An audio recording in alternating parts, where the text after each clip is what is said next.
Hi, my name is Celia Pogue, and today I am introducing you all to the wonderful Emmie Infeld. When I first encountered Emmie at St. Mary's, she was nothing short of intimidating. Talented, funny, kind, and a hard worker, it seemed impossible how she balanced all of her activities and classes.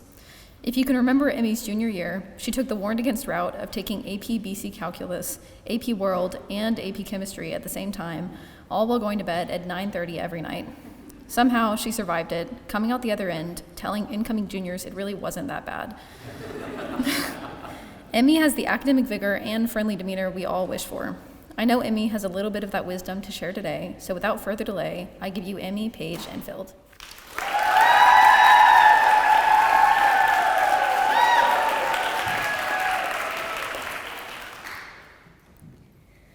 I did not have the smoothest transition to St. Mary's in my 8th grade year. I had shadowed in 7th grade and liked St. Mary's for high school, but wasn't ready to move for the next year. I wasn't ready to leave my friends from my old school behind, but my mom had told me that I should just apply and I didn't have to go. However, when the time came around to hear my decision, she went back on her previous statement to say, "You got in, you have to go." When the summer passed and the school year started, I did not make as many close friends as I had hoped. When complaining to my mom, as one does, she consistently told me to put myself out there, it couldn't hurt. Of course, 8th grade me was not going to take her mother's advice because I had this silly little notion in my head that girls will come to you if they want to be your friend, not the other way around.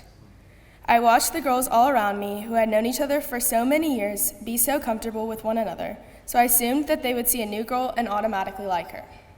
When expressing this idea to my mom, she would always tell me that I should be the one going up to people instead of just hoping they'll come to me.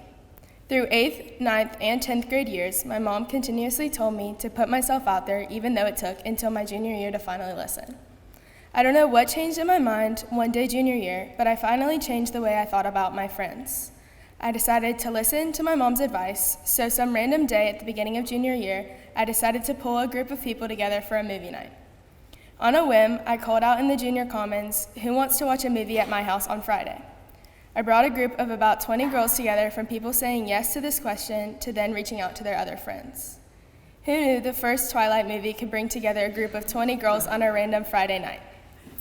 This one movie night turned into weekly hangouts at my house. We have dinners, sleepovers, parties for after an event, for a birthday or for a holiday, and more movie nights.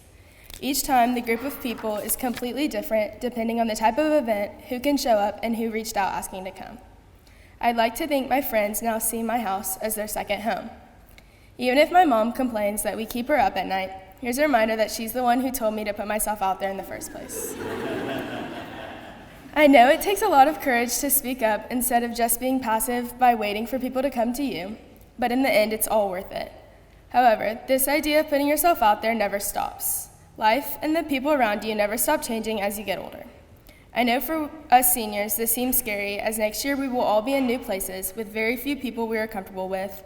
But let me just tell you, I think my mom's advice to just put yourself out there will inspire us to be more open to reaching out, to making new friends, and instead of just assuming they'll find their way to us. Thank you.